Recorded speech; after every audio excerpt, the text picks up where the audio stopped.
Well,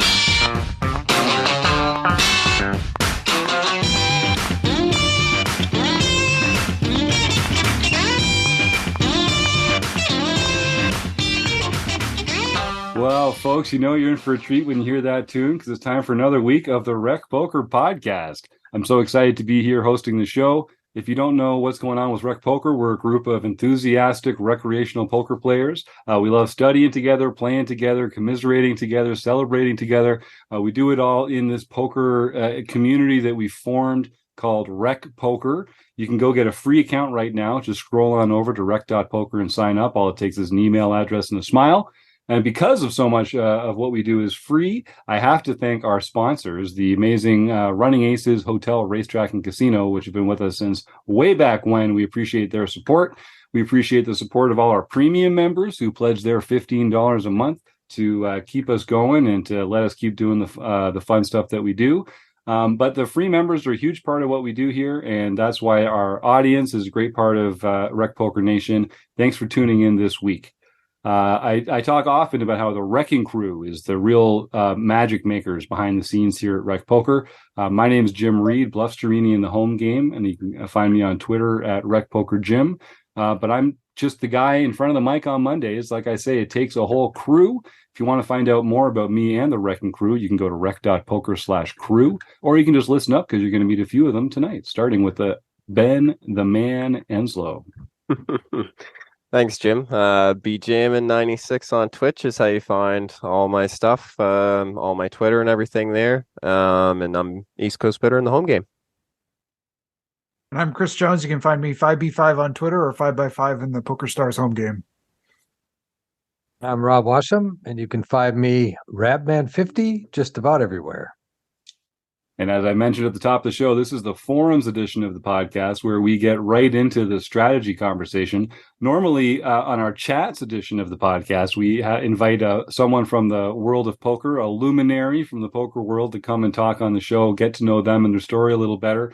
We got to have Rob Gardner on the show last year after he and I got paired up to play against each other in the World Series of Poker main event last year, which was a spectacular amount of fun, topped only by the amount of fun we had on the chats edition of the podcast when Rob came on afterwards. And Rob said, "You guys are having so much fun. I got to come back. Bring me back. We're going to talk some strategy on the forums." And so, Rob Gardner, I am so pleased to have you back on the Rec Poker Podcast. Thanks for sharing your time with us tonight. Oh, thank you for having me, Jim. I will come on here anytime you want to talk about virtually anything you want to talk about. Well, it's an easy group to get along with, I will say that. But you fit in like smack, my friend. I'm so glad that you're here. Now let's start before we actually get, so the theme of the month this month at Rec Poker is playing multi-way pots.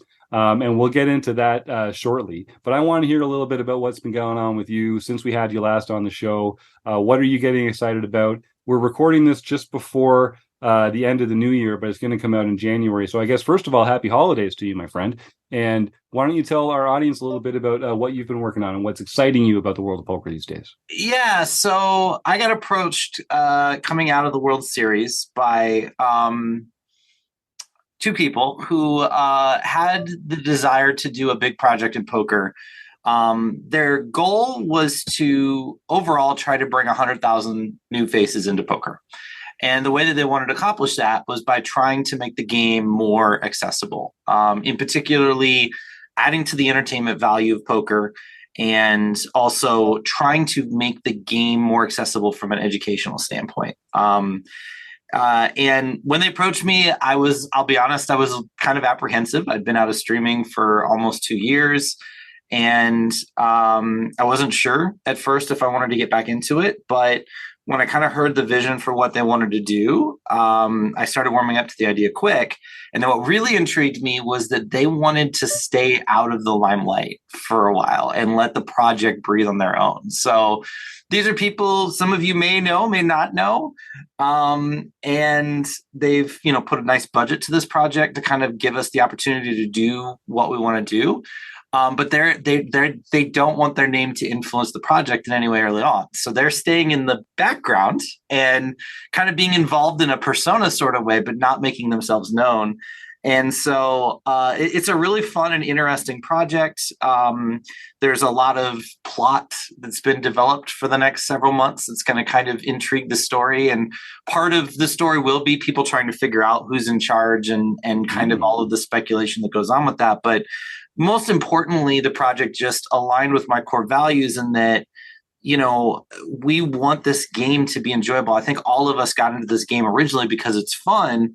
And sometimes just the nature of poker is that the competitive nature of it, the intensity of it, leads to this form of poker where it starts to become a chore and a grind. And, you know, especially on the educational front, a lot of the educational stuff, it's like, all right, guys, hey, so you want to be a poker pro? Awesome. So first thing you need to do is study GTO 27 hours a day for about 6.5 years.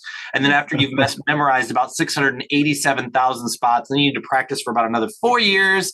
And after not getting any sleep or eating for that amount of time, you're actually going to be decent. And then you just have to get your win rate up from there. And eventually you can be good. And it makes learning poker miserable, right? And, you know, we have to kind of shift the goalposts a little bit. It's like not everybody has to be a GTO master live edition of a poker bot playing super high stakes poker. Success in poker can be making a final table for the first time, or some of the amazing friends that we get to meet by being in poker. Like Jim, I never would have met you in any other endeavor. There's no way in the world that a guy from Canada who thinks smack is a cool thing and a guy from Canada who thinks that smack is a dangerous thing would ever cross paths if it wasn't for the great game of poker. So it all kind of encompasses in a way that's like, how can we bring more people into the game and make people have a better experience in the game as a whole? And so that's kind of the premise of the project. And it's got me excited. It's got me back in content. It's got me doing a lot of things on these fronts. And again, it aligns with who I am and who I want to be in this game.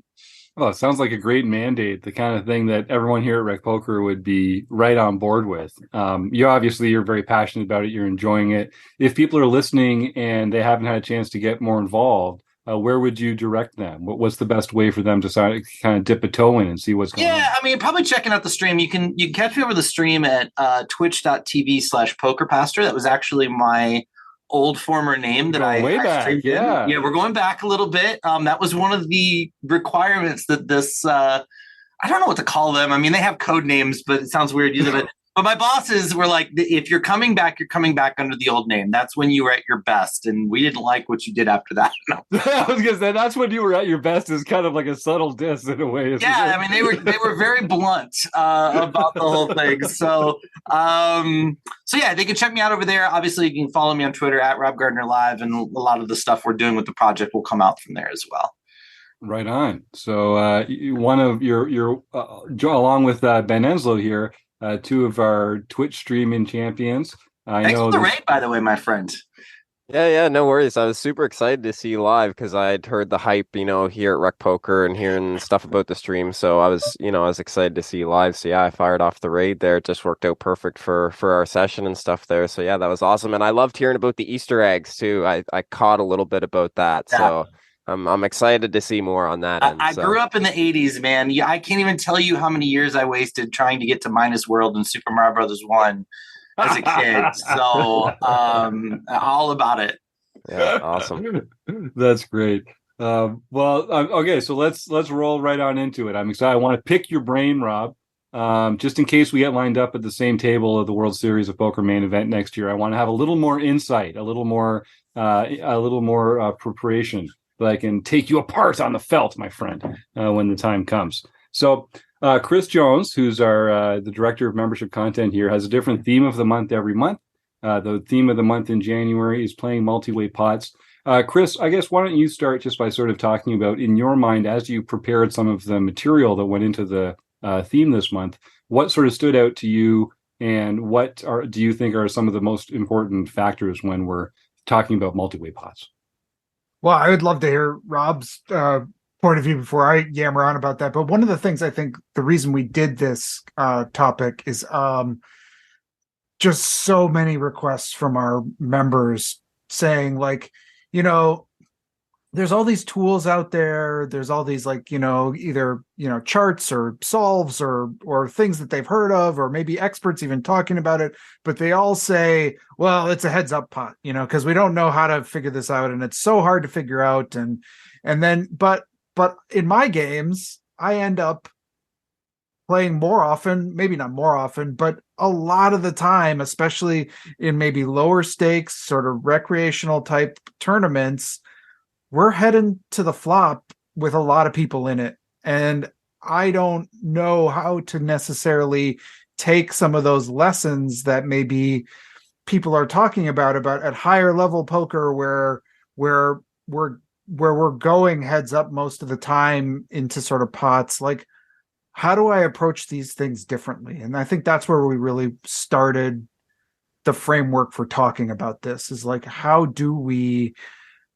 what is the difference about multi-way pots? Does it matter, like when we hit a spot and we've got like a big draw, do we play that the same? When we have top pair, top kicker, do we, all the kind of situations we find ourselves in, and what do we do when those kind of players get active that are around us? So I think that's maybe at least the framing of where we started. And Rob, I'd love to hear your thoughts in terms of like, what are your thoughts about sort of approaching multi-way pots post flop? Yeah, so really short, funny story. It's 2016. I'm in Cherokee for the World Series of Poker circuit.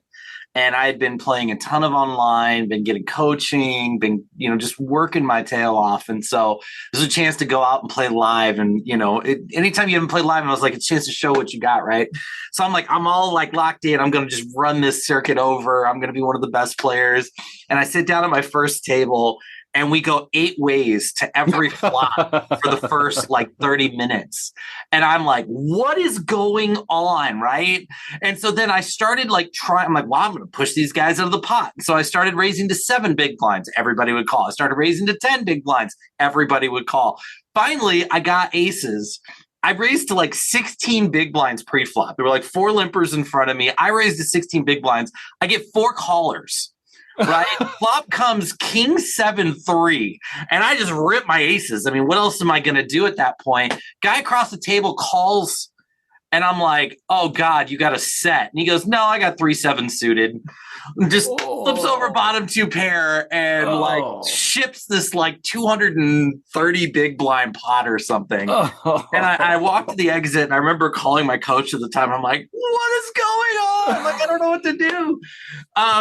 So I think it's a great topic, and I think it is something that comes up a lot. And there's a couple reasons for that. First, we don't really have solvers for multi-way pots. It's not that the technology doesn't exist. It's that to run all of the iterations of what happens with 3 or 4 or 5 people in a play, you need like 50 supercomputers. We just don't have the power to do it. And so that's a good thing in the sense that, sometimes we feel intimidated when we're playing poker with people and we know that they can look up a typical heads up spot and see the answer. Those answers don't really exist for us yet in multi-way pots. So it makes the game a little bit more even keel. We do have some premises when it comes to multi-way pots. Generally speaking, pre-flop, the more people that call, like let's just say you're on the button and there's a raise, and as people are calling behind you, our squeezing ranges are going to get bigger. And that's generally because the people that are flatting tend to have capped ranges, right? They tend to represent dead money. And when we raise and we can squeeze 2 or 3 or 4 of those people out of the pot, what happens is our equity shifts, right? So let's just imagine a 4-way pot and all things are equal. We all have the same ranges. We all have a 25% chance of winning the pot. Well, if you make a bet of any size and you get 2 of those 4 people to fold, you've just doubled your equity automatically. And that is an incredibly profitable thing in poker. Anytime you can increase your equity, it's huge. And so post-flop, it's kind of a similar concept in that a lot of the strategies that people will teach post-flop as far as multi-way pots is, hey, use lots of small bets. Because if you make a small bet and you get even one person to fold, you just made equity. And it makes it really well. And so while we don't have theory, there's kind of some, general guidelines and rules. All that being said, one of the biggest issues we have is everything is so GTO and theory focused that we don't deal with the fact that we're in a real world, right? Anybody that's ever been in a fire drill and an actual fire alarm, or a tornado drill and actually had a tornado like heading for their house, or so, you know that like real life and drill, they're not the same thing. So I think that breaking down the situation on multi-way pots, I think one of the most critical questions you have to ask is how aggressive are the opponents that I'm in the hand with? Because if you're in a situation, let's go back to the button situation, right? And there's a raise and there's a call and there's a call. What you're going to do in that situation is almost entirely dependent on your small blind and your big blind. And just look at the extremes, right? Let's just say the blinds behind you are really, really passive players who never raise. Well, now we have a bevy of options to us, because if we want to take a hand multi-way, say we have a ace five of hearts, right? And we're like, hey, we got a hand, plays well multi-way. We can flop coolers on people. You know, we can flop a flush, they can flop a worse flush, or we can flop a flush draw, they can flop a worse flush draw, or we can flop two pair against their pair. And I don't have to worry about being squeezed. It gives you the opportunity to decide. Can I squeeze? Sure. Is squeezing profitable? Yes. Can I just flat? Sure.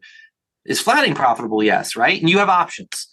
If the guys in the small blind and the big blind are like Daniel Cates and like some other like high stakes, just aggressive reg who literally is going to squeeze every time on principle when you flat, well, now flatting is really, really, really bad.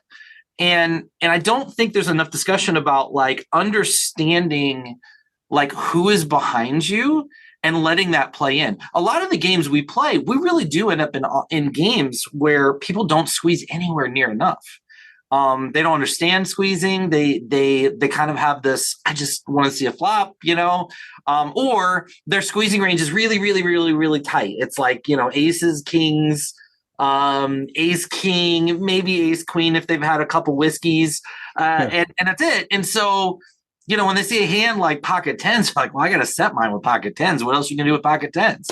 You know, pocket jacks. Well, nobody ever wins with pocket jacks. There's no point in doing anything with that. And when you have those situations, it really gives you amazing implied odds to be in a situation where, you know, you can take the hands that'll outflop your opponents and take them post flop and be okay. That being said, the coaching circles are all like squeeze, squeeze, squeeze, squeeze, squeeze, squeeze. And at the end of the day, again, both strategies are profitable, but you have to be cognizant of your table. Another great factor with that, right? Again, like I talked about in the Cherokee circuit, squeezing is great, but if you're going to squeeze and get 7 callers, all you're doing is unnecessarily inflating a pot and reducing your SPR, which at that point is really, really good with your super premium hands, but not really as good now when you have your ace 5 suited, right? So I think it's very, very situational. I think you have to understand the dynamics of the table specifically you're in, of the game you're in, and just be comfortable adapting to that and understanding how you can leverage that to your advantage depending on what your hand strength is. And understanding, you know, hands like Jack 8 offsuit don't play well post flop, right? But suited aces, suited connectors, pocket pairs that you can set mine with, these are hands we don't really care if we're, you know, 3 ways, 5 ways, 7 ways, because the point is when we hit, we want to get paid off. So that's kind of like my overarching view. Like, it's really dependent on the situation. And obviously we can dive deeper into different situations if you want to. And so just to kind of like, and just take us to, so like, I think there's some questions about like the kinds of hands that we might want to squeeze with, or maybe we feel comfortable going multi-way. But when we do end up in a post-flop situation, what I think I heard you say was bet small, but bet potentially often, particularly if you maybe the pre-flop aggressor. But the other thing that I like, so that is a conflicting sometimes statement. I see also people talking about, be careful. You know, if we're going 4 ways, you can't go, you know, and you got ace queen, you opened ace queen, you get 4 callers, you hit your ace on the flop.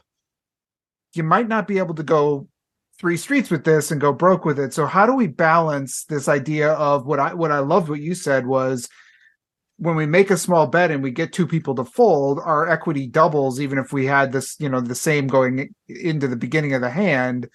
But at the same time, how do we balance that with the sort of like, we got to kind of also tiptoe around this because it's not like playing heads up. Right. It's a great question. So, and this is where, again, theory gets kind of weird because theory really prioritizes when you start to 3-bet pots, especially at very deep stack depths, right? It really likes to favor the suited side of ranges. And the reason for that is when you take hands post flop and you start to build a big pot, it's pretending you're playing against perfect players. Perfect players are going to know how to call two streets of bluffs and 3 streets of bluffs accordingly. They're going to be very, very sticky. So barrel ability is extremely important, right? And when you have suited hands, you can flop backdoor flush draws, front door flush draws. You have connected hands that can flop backdoor straight draws and front door straight draws. Having that barrel ability is extremely important. In real life, right, we're not playing players who are going to call us with 3 streets with ace high, just not very often. So we get to kind of flip things, right? And so generally when I head into multi-way pots, I'm constructing my range in a way where I'm taking a lot of my offsuit broadways and turning those into squeeze bluffs. The great thing about that is, if I take a hand like King Jack offsuit and I squeeze from the button with it and I get 4-bet from the original opener, I don't really care, right? It's like, yeah, I lost my King Jack. When I do get 3 folds and I'm heads up, I still have a hand that can flop well. But now it's just about playing my position, putting a small c-bet in, seeing if I can take it down on flop. If the turn is a favorable card for us that I think is going to leverage some additional pressure on my opponent, I can take a little stab on the turn. I don't have to get crazy out of line.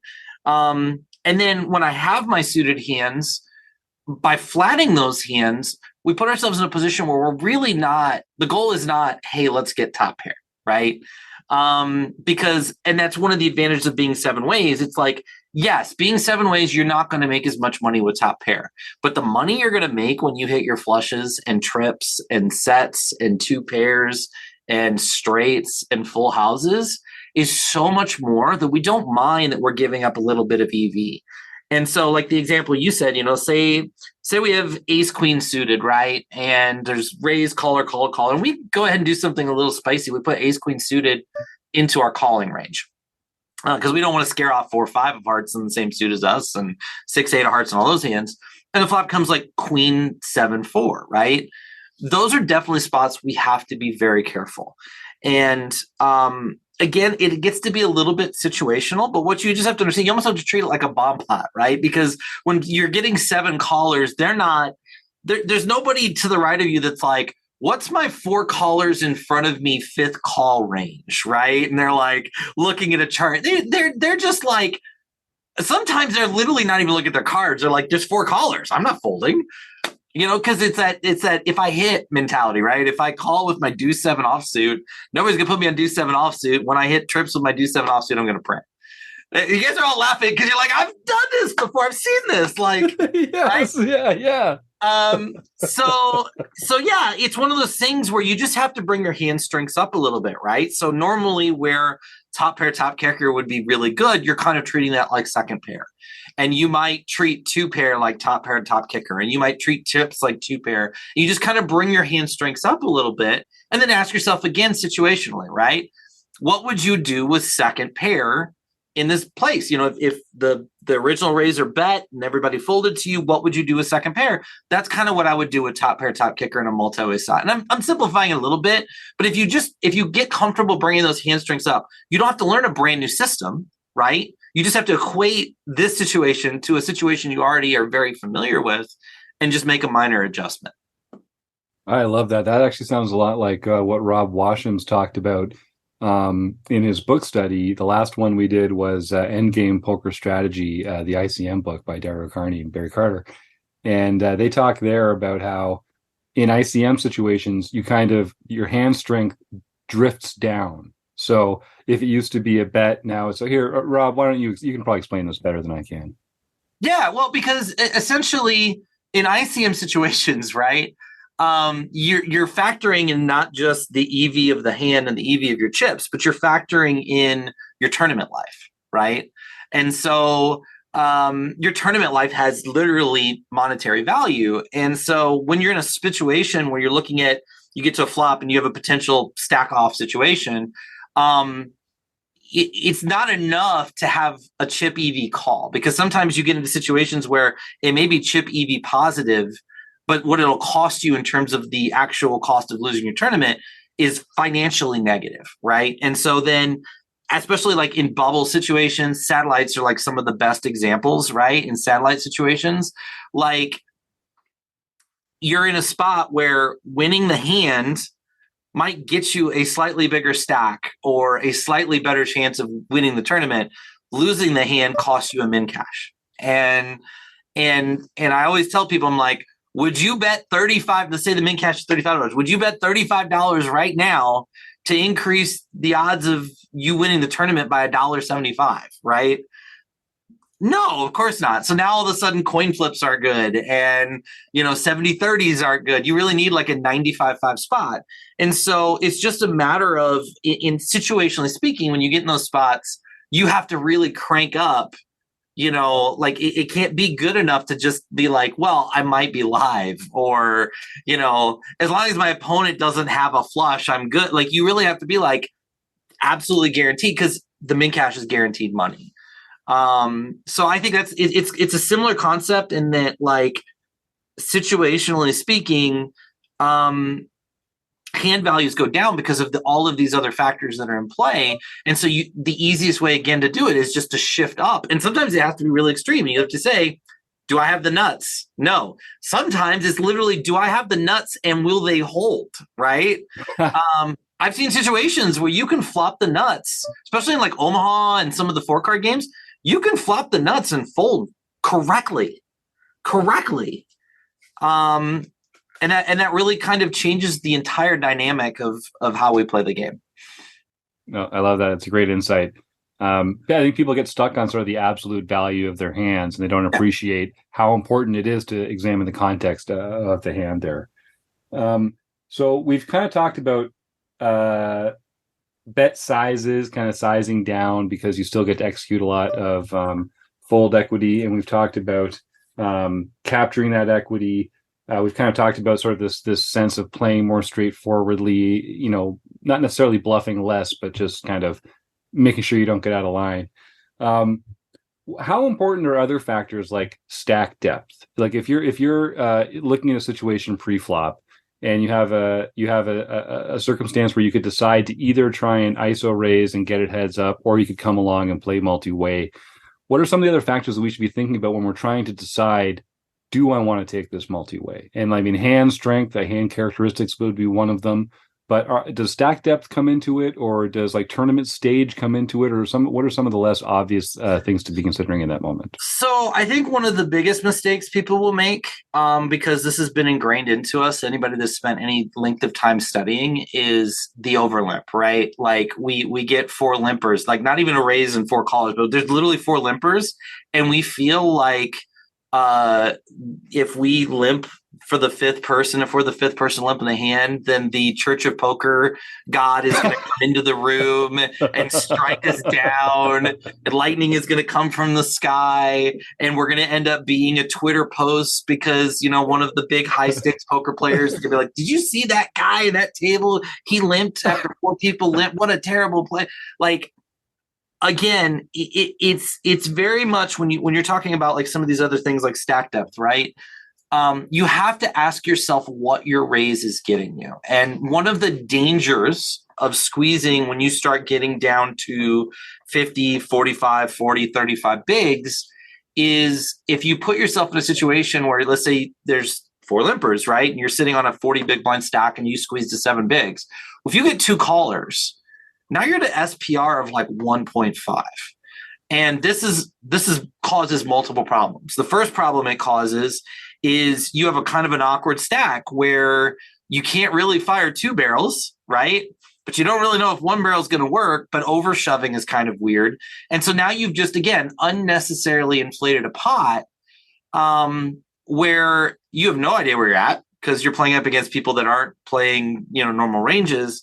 and you're kind of just stuck praying that you can get a bet through and get away. So when you start getting to like 60 big blinds and down, you really have to be confident in the effectiveness of your squeezes. Now, nobody's a mastermind and can see the future and is going to know. Sometimes you've been at a table, it's been tight the whole day, and you just run into it. You make a raise and you get a couple callers. It's going to happen. But you should be at a point where you've been at the table long enough to have a feel for it. And this is where, like, when I'm in tables like this and I've played tournaments like this, I'm always trying to figure out the bounds. And what I mean by figure out the bounds is, like, I will not just in principle always raise to the same size especially on tables like this. Like, if I raise to 6 big blinds and I get 3 folds, well, the next time I'm going to raise to 5 because I want to see what the threshold is. I want to see at what point they're like, oh, I got to call. And sometimes you'll find out you'll get down to like 3 bigs. Like you'll get really weird tables where sizings you think would never work will work. On the flip side, sometimes you get to tables and you have to start raising bigger. You just have to understand when you start going bigger, usually if you go bigger 1 or 2 notches and you don't find success, the answer is there's not a price. Like, you're going to end up shoving all in for 60 big blinds pre-flop. So when I start getting down to stacked ups of like 40, 45, 50, 55, 60, if I'm at a table where I don't feel like I'm going to get a lot of success squeezing, then I'm just going to, again, kind of come over to the suited side of the board. I'm going to come over to the connected side of the board. I'm going to come over to my pocket pairs, and I'm going to kind of shift some of the offsuit garbage out. Because otherwise you're just going to end up in spots again, like ace jack off, strong hand, right? Good raw equity. But when you go 5 ways to the flop with it, how often are you going to realize that equity? Really, really little, because you're basically hoping, again, to flop 2 pair, flop a straight, flop a set of trips. And when you don't hit those things, you have no visibility to understand where you're at in the hand. And you're just kind of blindly betting and hoping at that point. So I think that's one big thing. When you get down, is being very careful about your squeezes. In terms of like stages of the tournament, obviously people will be sticky all day long until that money bubble comes and we start getting like 20, 25, 30 from the bubble in a medium-sized tournament, 100 from the bubble in a big tournament. Like, Jim, you saw some of the WSOP events we were in, there were like really big fields, like you'd be 800 from the money and then like 5 hands later, you're like 20 from the money. Obviously, those are spots we can reevaluate all that we've talked about. So if you've had a very sticky table that's going 8 ways to the flop, none of that matters once you get on the money bubble. Now, you may get to the money bubble and find out they're still that way, but more often than not, that stuff shuts down. Same within the money. Usually when you get in the money, people are so excited to cash. They're so excited to see the pay jumps. They're pulling the Alan Kessler and they're getting up every 2 minutes to see how far away the next pay jump is. They're looking at the clock instead of even looking. Like, some people literally, they're not even paying attention to the hand because they're like so fixated on the clock. Now you know you're in a spot where you can start to squeeze more and start to take advantage of these things. So I think the 2 things most there are being cognizant of your stack depth and being careful not to blow pots when your stack depth gets shallow, because you're not going to have a lot of success post flop. And then also, when you start to get to the points in the tournament where fold equity really starts to rise to the top, you got to kind of reevaluate your table and kind of give it a fresh slate. And test the waters again and see where you're at. And then just the one other thing you brought up as far as like hand construction,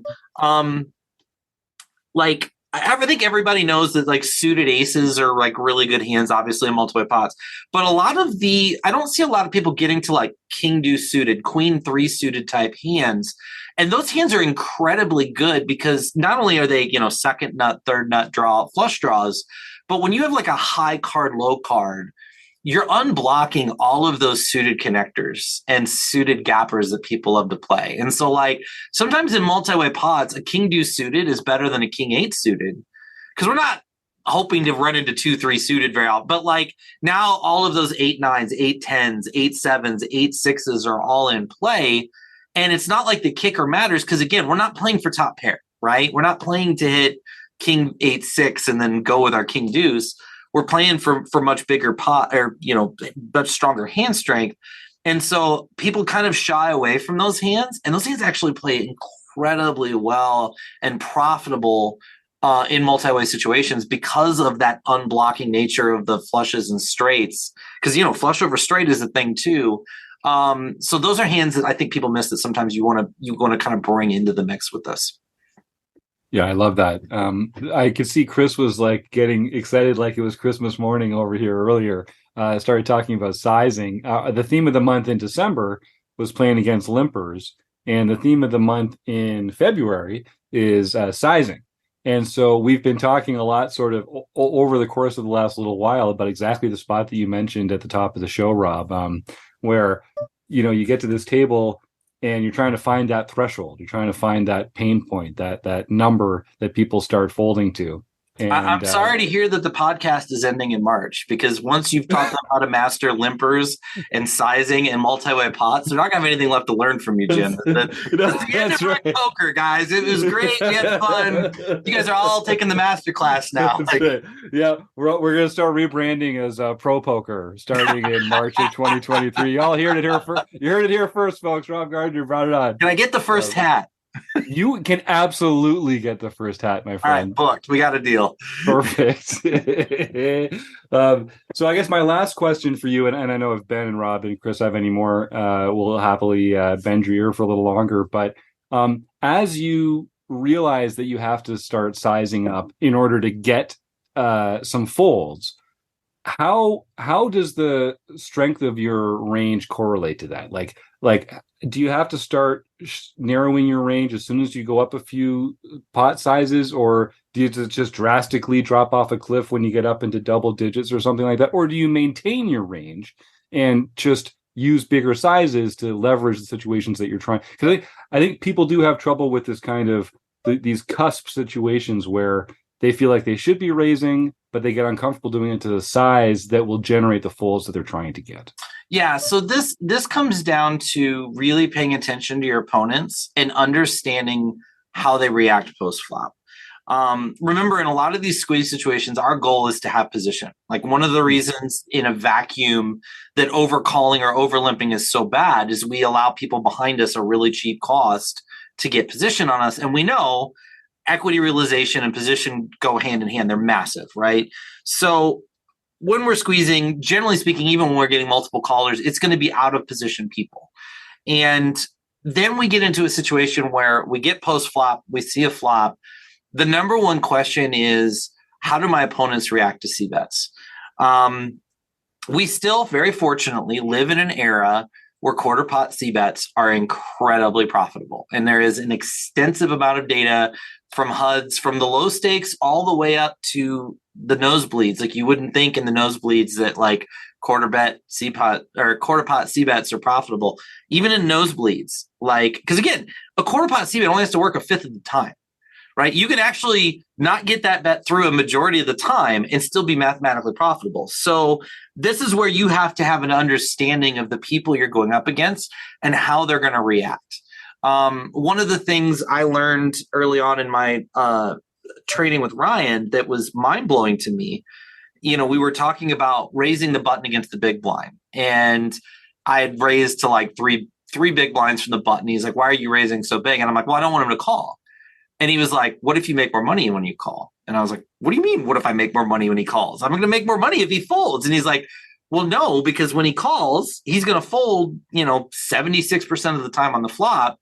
And now you're winning an even bigger pot than you would if you won the blinds." And it's a similar concept here in multi-way pots. If you're up against opponents who routinely don't check raise enough and don't float enough on flops, and you can get away with small C-bets, at that point, you really get to open your squeeze range up a lot, because the reality of the situation is, no matter what happens when you get to that flop and that one sticky person calls, you're going to print money on that C-bet. And I've been in tournaments where literally there's a guy who will limp call every time, and he gives you the stink eye every time. And then I'll make a 10%. I've done this, literally 10% bet on the flop, and he just shakes his head and throws his cards in the muck, right? And then the very next time he does the same thing. Why? Because in his mind, like, I'm the luckiest guy on the planet, and he keeps smashing I'm these flops the nuts every time. and his king, queen, and jack 10 keeps missing the board, and he keeps calling because he's going to get me, and he has no idea that, like, I got the same hand he does, right? And because I have the position I can bet. So if you're in a situation where you're playing with the types of players, and again, this is where you have to pay attention a little bit, live especially, to how they're reacting to C-bets, even in hands you're not in, and you get a good feel for, like, hey, I got good fold equity on flops, then we get to really open up. If we're playing people, again, who don't fold as much on flops, then it gets back to more of a theory thing where we need barrel ability. We need to be able to bet twice a decent amount of time, because there are wrecks out there and casual players out there and people who are even new to the game who don't study, don't work on their game, but they still know they got to call one street, right? They've got that mentality. So I hate to keep saying things are situational, but I think especially in live poker and even somewhat in online poker, you just have to be aware of these things and be willing to adjust. Because if you just come and fixated on the strategy of, like, I'm just going to squeeze every time people limp and I'm going to give it to them and I'm going to give them a big bet on the flop, that could be the best strategy in the world on some tables, and it could be literally lighting money on fire in others. Yeah, I really just want to reinforce that point that you made, Rob. People feel like if they bluff with a 3-bet or they bluff on the flop and they don't get the fold, sometimes they feel this sort of like, oh, despair and agony on me, it didn't work. But the fact is, if people continue with weak ranges, then they get to future streets with weak ranges, which means that they have to overfold on future streets, and you actually win a bigger pot because they put some money in the pot along the way. So it's not the end of the world if people are not folding to your raises or to your C-bets, as long as you know how to navigate future streets and know which cards are good for your range or bad for their range and that kind of thing. Yeah, and I would just real quick, I just add to that, because you just, the way you said that was brilliant. Like, this is where you get to get outside the box with your sizings. And I think multi-way pots are one of the best places to get really creative with your sizings. Because, you mentioned, like, bringing weak ranges to the flop and the turn and the river. And one of the simple ways to understand sizings and to think about sizings that doesn't always get taught is, don't think of sizings in terms of, like, well, what it means about my range. Think of sizings in terms of how much you want to squeeze your opponent's range, right? And sometimes you can go really small on flop and not squeeze their range much, and go really small on turn and not squeeze their range much. And now when all the draws have busted out in the river, now you can bring a bet that in a pot that's still decently small and fold out a massive part of their range. Whereas if you go really, really big on flop and you go really, really big on turn, now you got into the river and you have this really tiny condensed range. Good luck. Like you've already at this point, like, you should have folded out a lot of his range and now you have no plan. And so I love how you said that, like, especially in multi-way pots, like, we don't have to get fixated in this world of 33%, 66%, 125, right? Like, that's the most 3 common sizing rules that people put out. You don't have to get fixated on that. Like, be willing to come into this 20, 10, 15 range. Because in brutal honesty and reality, even in the GTO theory world, like, ideally we would run sims with 12 different or 15 different or ultimately infinite different sizings. And if we did that, we would find situationally all of them would be used. It's not this thing of, like, they're like, you put infinite sizings in and they're just like 33, and the angels sing, and there's, like, gold powder falling from the sky. It's just, people are trying to simplify insanely, infinitely complex situations. And so please, please, please have fun with it. Have fun experimenting with a 10% C-bet on flop or a 15. Or again, you could go the other way. Have fun going big with it. Just understand that when you use those big sizings and people say, I call, believe what they're telling you. Like, yes. don't get the big call and go, they're full of it. I'm, and just firing away. And you like understand the dynamics of those things, but get creative, get outside the box.